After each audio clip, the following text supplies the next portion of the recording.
खुशबू मनोरमा मिश्रा, आप सभी का बहुत स्वागत है। इंडिया न्यूज देख रहे हैं आप, हमारा बेहद खास कार्यक्रम। क्या कल से शुरू होगा विनाश का दौर? क्या दुनिया पर टूटने वाला है परेशानियों का पहाड़? और क्या कल यानी 16 मई शनि जयंती से शुरू होगा खराब समय जो दुनिया को हिला सकता है? 16 मई एक ऐसी तारीख जिसे लेकर ज्योतिष जगत में बड़ी चेतावनियां दी जा रही है, क्योंकि इसी दिन है शनि जयंती यानी न्याय के देवता, कर्मों का हिसाब रखने वाले शनिदेव का जन्मदिन। इस बार शनि जयंती का योग शनिवार के दिन ही बन रहा है। कहा जा रहा है कि इस बार जो ग्रहों की स्थिति बन रही है वो पृथ्वी पर बड़े उलटफेर का संकेत दे रही है। किसको स्वास्थ्य सताएगा, किसको धन का नुकसान होगा, किसकी बढ़ेगी परेशानियां, दुनिया में कहां कहां आएंगी आपत्तियां, आज इन्हीं तमाम मुद्दों पर हम चर्चा करेंगे। और हमारे साथ खास मेहमान भी जुड़ेंगे कि 16 मई से क्या कुछ बदलने वाला है। जी हां, चर्चा में मेरे साथ जो गेस्ट हैं वो जुड़ चुके हैं। आचार्य शैलेश त्रिवारी जी, वैदिक तंत्र गुरु, बहुत स्वागत है सर आपका, बहुत धन्यवाद भी आने के लिए। और आचार्य जीतू सिंह जी, ज्योतिषी, आपका भी बहुत शुक्रिया आचार्य जीतू जी। तो सबसे पहले आचार्य शैलेश जी, मैं आप ही के पास आने वाली हूँ, क्योंकि कल को लेकर बहुत सारे सवाल जवाब हो रहे हैं। मतलब कहा यह जा रहा है कि कल के बाद जो स्थितियां हैं वो और ज्यादा विकट होती चली जाएंगी। क्या सचमुच ऐसा होगा या फिर हम समाधान की तरफ बढ़ रहे हैं? जय श्री राम। ऐसा है बहन कि कल शनि अमावस्या है, ज्येष्ठ मास की अमावस्या, जिस दिन शनिवार दिन हो शनि अमावस्या होता है। और शनि अमावस्या के दिन ऐसी मान्यता है, हमारे पौराणिक ग्रंथों का उल्लेख मिलता है कि भगवान शनिदेव का प्रादुर्भाव जो हुआ वह शनि अमावस्या के दिन यानी ज्येष्ठ मास की अमावस्या तिथि के दिन हुआ। इस दिन विशेष रूप से शनिदेव का दान का महत्व है, शनिदेव की पूजा अर्चना, उनके मंत्रों के जप का महत्व है। मैं दुनिया को डराने नहीं आया हूँ और डराना भी नहीं चाहिए।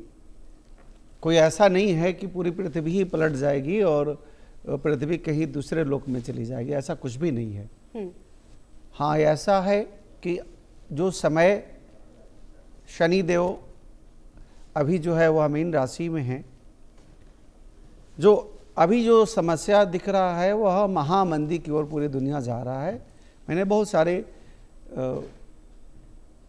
टीवी चैनल के माध्यम से और बहुत सारे सोशल मीडिया के माध्यम से यह पहले बता चुका हूँ कि युद्ध या तो समाप्त हो जाए या युद्ध चलता रहे, लेकिन पूरी दुनिया जो है वह आर्थिक महामंदी से गुजरेगा।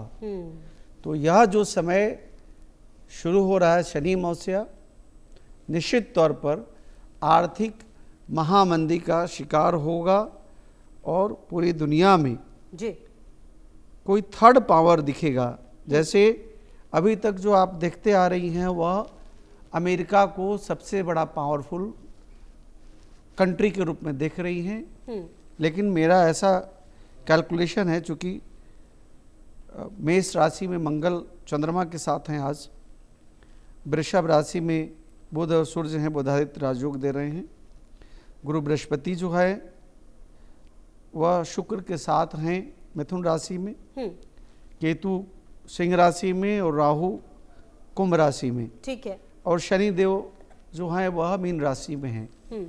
इन सब ग्रहों के अनुकूलता के आधार पर ऐसा दिख रहा है कि यह आने वाला जो समय है यह बिल्कुल भविष्य जो है वह आर्थिक महामंदी की तरफ ले जा रहा है। और चाइना जो है एक पावरफुल कंट्री के रूप में उभरेगा। ठीक है, यह निश्चित तौर पर अमेरिका को डेंट देगा। ठीक है। अच्छा आचार्य जीतू जी, मेरा अगला सवाल आपसे, अब जो बात आचार्य शैलेश जी ने कही है मैं उसी को आगे बढ़ा रही हूँ, क्योंकि देखिए अभी ट्रंप दौरे पर थे चाइना के, वहां पर जब पहुंचे तो मतलब कि शी जिनपिंग गए नहीं उनको लेने के लिए और एक तरह से उनको पूरा मतलब बताया कि भाई आप देख लीजिए आपकी क्या जगह है, जो बात कह रहे हैं आचार्य शैलेश जी। क्या आपको भी कुछ ऐसे बदलाव होते हुए नजर आ रहा है? और भारत के प्रोस्पेक्टिव से कल का दिन कितना महत्वपूर्ण हो जाता है? जी, सबसे पहले तो बहुत बहुत धन्यवाद और एडवांस में ही शनिदेव के जन्म उत्सव की सबको हार्दिक शुभकामनाएं मैं इसलिए देना चाहूँगी कि जैसे ही व्यक्ति का जन्म होता है ना, शनिदेव का रोल वहीं से स्टार्ट हो जाता है। जब काल पुरुष की कुंडली की बात करते हैं तो प्रथम भाव जो होता है वो हमारा जन्म भाव कहा जाता है, हमें रिप्रेजेंट करता है वो भाव। और वहाँ पर शनिदेव की अगर पोजीशन देखते हैं तो नीच की यानी डेबिलिटेड होती है। तो यहाँ से इनकी जर्नी का जो एक फैक्टर है वो शुरू हो जाता है। लेकिन जब हम बात करते हैं कि शनिदेव की जयंती के दिन साथ के साथ वट सावित्री व्रत, तो यहाँ पर शनिदेव 5 भाई बहन और उनमें से 2 भाइयों का मेन रोल जो है वो ज्येष्ठ अमावस्या पर आ रहा है। एक शनिदेव जो कि जीते जी हमारे कर्मों का हिसाब रखने वाले देवता, और वही दूसरे यमराज वो हमारे मृत्यु के बाद हमारे कर्मों का हिसाब किताब करने वाले देवता। तो यानी दोनों का जब हम कॉम्बिनेशन देखते हैं और दोनों एक ही दिन पे आ जाते हैं तो ये बड़े चेंज के संकेत भी देते हैं। जैसा आपने कहा कि अमेरिका की बात करते हैं, और आचार्य जी ने बहुत अच्छे से ये चीज बताई कि बड़ा पावरफुल देश अपने आप को ये समझ रहा था, लेकिन पावरफुल कोई भी चीज, कोई भी देश, कोई भी स्टेट, कोई भी कंट्री तब होती है जब उसके रिप्रेजेंटेटिव का विजन जो होता है वो एकदम क्लियर होता है, निष्पक्ष होता है, और हमारी किसी भी अपनी कंट्री को या अपनी स्टेट को आगे बढ़ाने का विजन होता है उनका। और सबसे बड़ी बात यहाँ पे आती है, जब हम कालपुरुष की कुंडली की बात करते हैं तो 12वें भाव में शनि है, लेकिन जब हम अपने देश की कुंडली की बात कर रहे हैं तो एकादश भाव में शनि है, और शनि का बैठना एकादश भाव में अच्छा माना जाता है। ये अपनी स्वराशि में होते हैं और यहाँ पर इनका रिजल्ट जो होता है वैसे नॉर्मली बहुत अच्छा माना जाता है। लेकिन अगर हम वर्ल्ड वाइड घटनाओं पे चल रहे हैं, क्योंकि शनि को हम इग्नोर नहीं इसलिए नहीं कर सकते क्योंकि ये लंबी बीमारियों के कारक माने जाते हैं।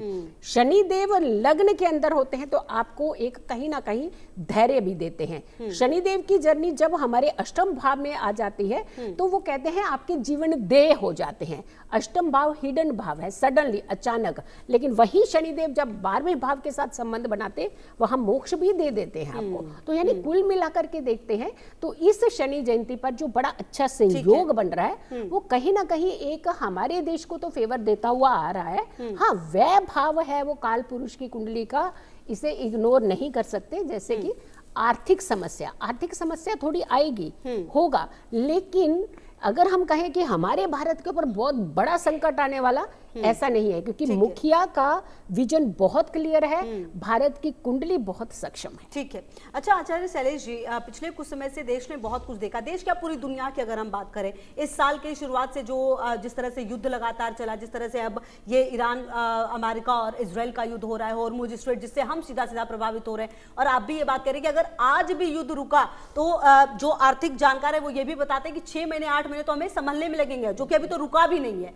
मतलब स्थिति तो इतनी खराब है। जब शनि जयंती जैसी चीज आती है, शनिवार को आती है, इतनी सारे मतलब इसके प्रॉस एंड कॉन्स बन रहे हैं, तो कुल मिलाकर जो लोग हैं वो कैसे ये माने कि उनके लिए ये पॉजिटिव होगा, क्योंकि शनिदेव का नाम सुनते ही एक तो लोग डरते बहुत हैं। बिल्कुल बहन, शनिदेव जो हैं वह न्याय के देवता हैं, जो जैसा कर्म करता है उसको उसी तरह का फल देते हैं। कि अगर कोई चोर चोरी करता है तो उसको दंड देते हैं, अगर कोई साधुता दिखाता है तो उसको पुरस्कृत करते हैं। तो शनिदेव न्याय के देवता कहे गए हैं, न्यायाधीश कहे गए हैं, ग्रहों में विशेष उनकी मान्यता है। साथ ही साथ शनिदेव जो है वह रेवती नक्षत्र में 17 मई को प्रवेश करेंगे, 9 अक्टूबर तक रेवती नक्षत्र में रहेंगे, मीन राशि में रहेंगे, और मीन राशि के स्वामी बृहस्पति हैं। बृहस्पति धन को देखता है, और शनिदेव अगर धन स्थान पर अगर धन में दृष्टि दे रहे हैं तो कहीं ना कहीं धन का क्षय, कहीं ना कहीं आर्थिक रूप से पूरी दुनिया में, सिर्फ मैं एक देश की बात नहीं कहूँगा, पूरी दुनिया में आर्थिक नुकसान, आर्थिक महामंदी, रियल एस्टेट में बहुत बड़ा गिरावट मुझे दिख रहा है। मैं बहुत पहले से कहते आ रहा हूँ, पहले अमेरिका में रियल एस्टेट गिरा, अब चाइना में गिर रहा है, और आगे आप देखिएगा बहन, 2 जून को विशेष रूप से बृहस्पति का भी परिवर्तन है, मिथुन राशि से कर्क राशि में आएंगे। 17 मई से शनिदेव रेवती नक्षत्र में प्रवेश करेंगे।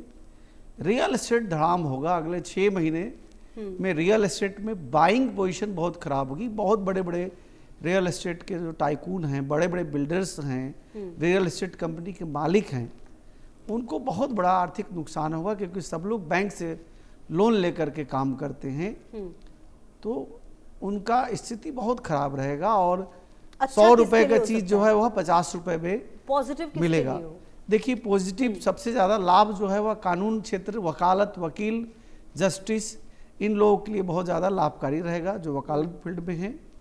उसके अलावा जो लोग न्याय पर चलते हैं, जो ईमानदार हैं अपने कर्म के प्रति, जो भी ईमानदार व्यक्ति हैं, उनके लिए शनिदेव बहुत लाभकारी रहेंगे।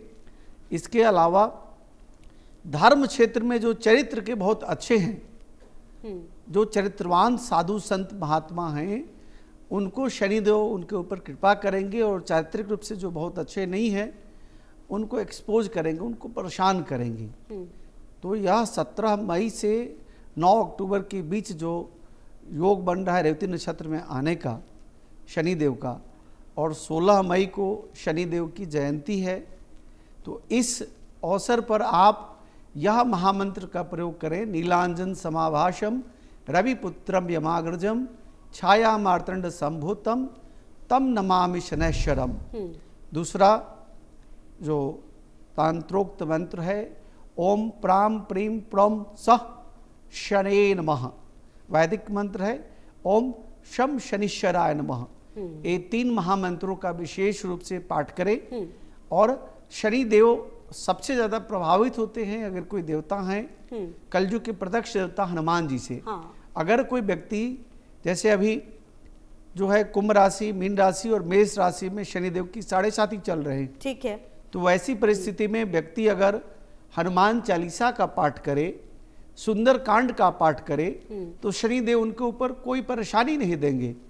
और साथ ही साथ चमेली का अथवा सरसों का तेल का दीपक कल के दिवस में, यानी शनिवार 16 मई को आप अपने घर में जलाएं, अपने घर के बाहर जलाएं या शनिदेव के मंदिर में जलाएं, और सुंदर कांड का पाठ करके यह महामंत्र जो मैंने बताया, नीलांजन समाभाषम रविपुत्रम यमाग्रजम छाया मार्तंड संभूतम तम नमामि शनैश्वरम, इस महामंत्र का जप के साथ साथ काला तिल उड़द का दान करें, गरीबों को कंबल और खिचड़ी बनाकर खिचड़ी का दान करें।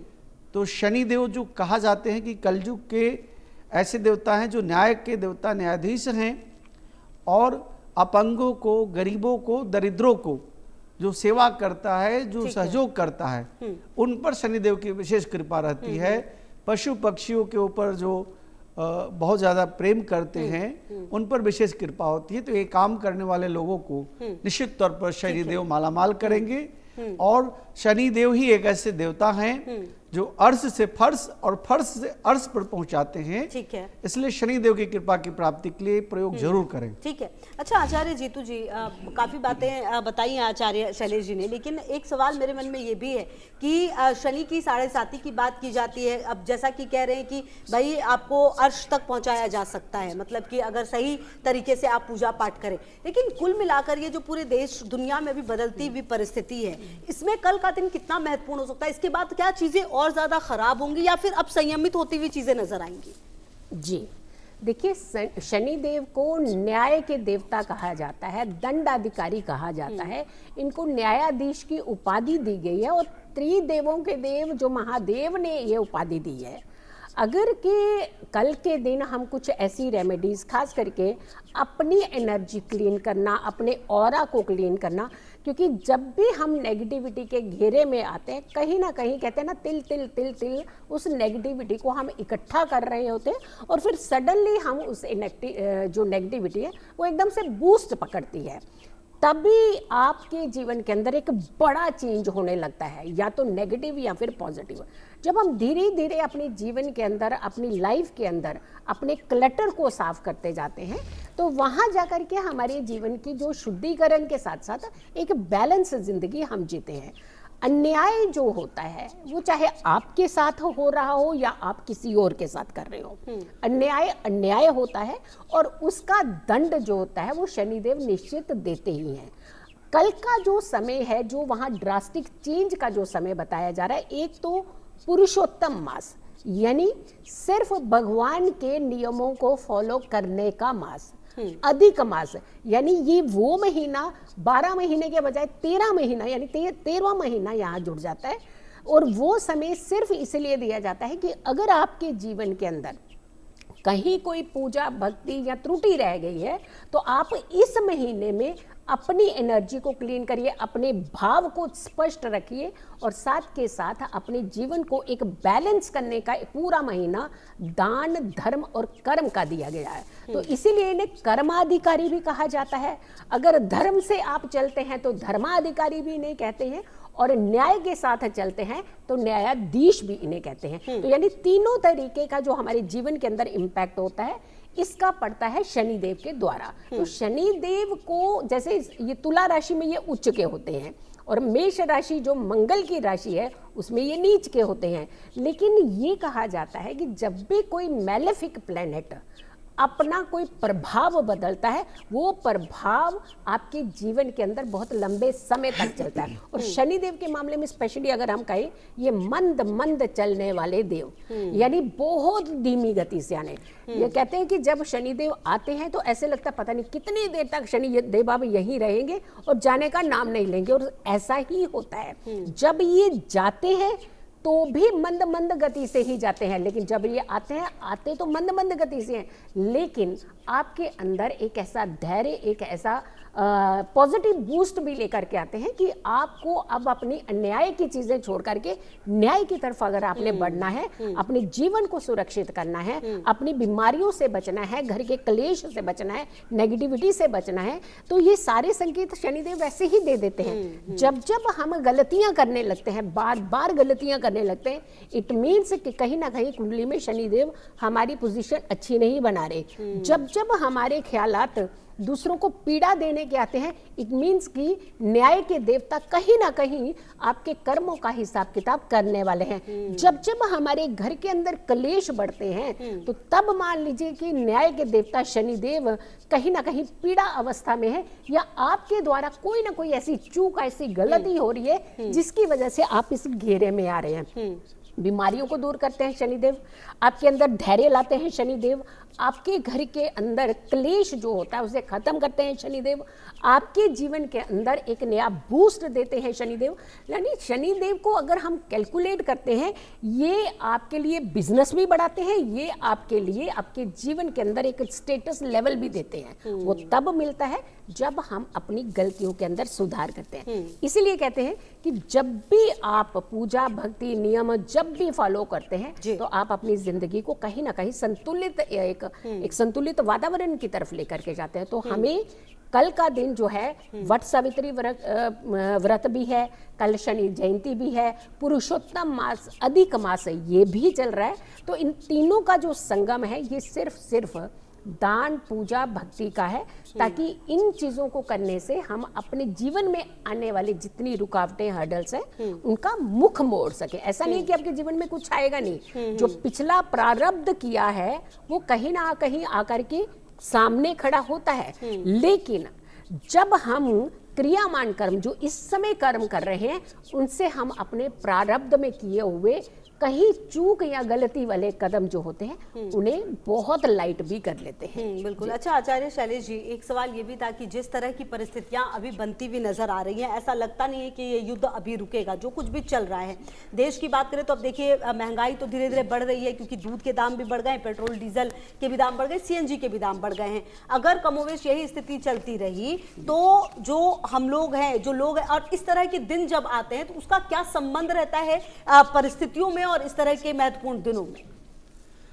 देखिए बहन, निश्चित तौर पर हमारे देश के प्रधानमंत्री जी ने जिस प्रकार से बातें कही है कि आप लोगों को ही देश में रहना है, आप लोगों को ही देश को चलाना है, देश के चलाने का जिम्मा किसी एक व्यक्ति का नहीं है, तो 1 वर्ष तक देशवासियों को अभी बहुत फूक फूक कर कदम उठाने की ज़रूरत है। और अभी जो ग्रहों की स्थितियां हैं, इसके अनुसार तो मुझे पूरा विश्वास है कि यह युद्ध आगे महायुद्ध में बदलेगा। यह युद्ध रुकने वाला नहीं है। अमेरिका ईरान का युद्ध भी, ईरान और इजराइल का भी युद्ध, और अभी जो मुझे दिख रहा है जून, जुलाई, अगस्त, ये जो 3 महीना है, इसमें निर्णायक युद्ध होगा रसिया और यूक्रेन का। अच्छा। तो इसमें कहीं ना कहीं रिजल्ट आ जाएगा, या तो युद्ध कंप्लीटली रूप से रसिया यूक्रेन का पूर्णतः बंद हो जाएगा, और नहीं तो रसिया पूर्णतः यूक्रेन के ऊपर विजय प्राप्त कर लेगा। उसके अलावा एक थर्ड गेट भी हमें खुलता हुआ दिख रहा है, चाइना का और ताइवान का। फोर्थ गेट मुझे खुलता हुआ दिख रहा है, साउथ कोरिया और नॉर्थ कोरिया का। फिफ्थ गेट हमें खुलता हुआ युद्ध का दिख रहा है, आर्मेनिया और अजरबैजान का। इसके अलावा हमें आगे यह भी दिखता है कि राष्ट्रपति डोनाल्ड ट्रंप जो हैं आगे तंजानिया और युगांडा ऐसे देशों के ऊपर भी प्रहार करेंगे, क्योंकि वहाँ भी तेल का बहुत ज़्यादा तेल का उत्पादन होता है। तो यह वार जो है वह सिर्फ धर्म का वार नहीं है। धर्म तो देख ही रही हैं आपकी, क्रिश्चियन और मुस्लिम, इस्लामिक धर्म और क्रिश्चियन धर्म का है, लेकिन इसमें बुद्धिमता जो है वह ईरान को बहला फुसला करके, जिस तरह से इजराइल और अमेरिका ने मुस्लिम कंट्रियों पर भी हमला करवा रहे हैं, तो यह धर्म की लड़ाई नहीं है, यह ऑयल की लड़ाई है। और जो दिख रहा है मुझे आने वाले समय में पूरी दुनिया में विकट परिस्थिति ऑयल और गैस का होगा। इसको आप लिख लीजिए, सोशल मीडिया यूट्यूब पर भी आप इसको आने वाले समय पर देखिएगा कि आने वाला समय जो है वह वार ऑफ ऑयल ही रहेगा और पूरी दुनिया में गैस की परेशानी आएगी और ऑयल की परेशानी आएगी। या युद्ध को और बढ़ाएगा, जिससे मुझे और भी परेशानी दिखती है। बिल्कुल। और कहीं ना कहीं आचार्य जीतू जी, क्या आपको भी यही लगता है कि अच्छा कल के दिन को सबसे बेस्ट कोई कैसे बना सकता है? जी, सबसे पहले तो ये की चीज़ कहेंगे कि सुबह उठिए आप, और पूरे बहुत सारे लोग जो देर से उठते हैं, ज़्यादातर हम कहेंगे कि कल का दिन बहुत अच्छा दिन है। सुबह उठिए, जल्द स्नान करिए, आप कल के दिन सूर्य को भी जल दीजिए, और कल के दिन आप शनिदेव की पूजा भी कीजिए। आप पीपल के वृक्ष में जा कर के आप पानी जल जो है वो ज़रूर अर्पित करिए। संध्या के समय आप एक तेल का दीपक जो है सरसों के तेल का वो ज़रूर जलाइए। बहुत सारे लोग हैं जो चालीसा उठाना चाहते हैं, यानी उनका बहुत रहता है कि हम चालीसा कब कर सकते हैं शुरू, कब हमें करना चाहिए। जैसे शिव चालीसा है, कल के दिन इतना अच्छा संयोग बन रहा है कि कल के दिन आप शिव चालीसा जो है उसका आरंभ कर सकते हैं। शनि चालीसा, क्योंकि शनि न्याय के देवता के साथ साथ लंबी बीमारियों के कारक भी माने जाते हैं। तो अगर घर में रोग है, आपको लगता है दवाइयाँ ख़त्म ही नहीं हो रही हैं, तो आप कल के दिन से शनि चालीसा भी उठा सकते हैं। अगर आप ये चालीसा पूरा करते हैं तो आपके घर के अंदर सुख समृद्धि के साथ, और वो तो सुख समृद्धि तो आएगी, लेकिन बीमारियां जो हैं वो ख़त्म होती हैं।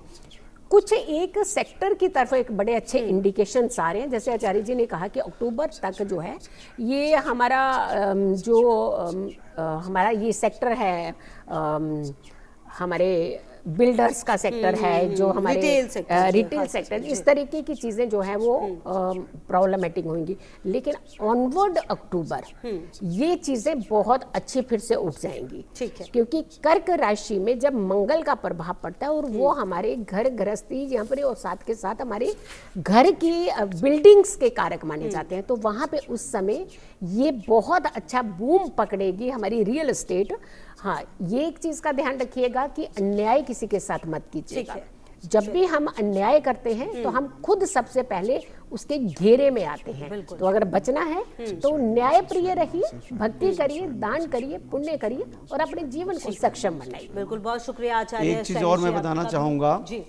देखिए, हनुमान जी को कलयुग का प्रत्यक्ष देवता कहा गया है।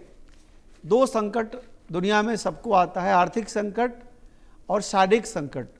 तो आर्थिक संकट को समाप्त करने के लिए ओम श्रीम श्रेय नमः, महालक्ष्मी च विद्महे विष्णुपत्नी च धीमहि तन्नो लक्ष्मी प्रचोदयात्।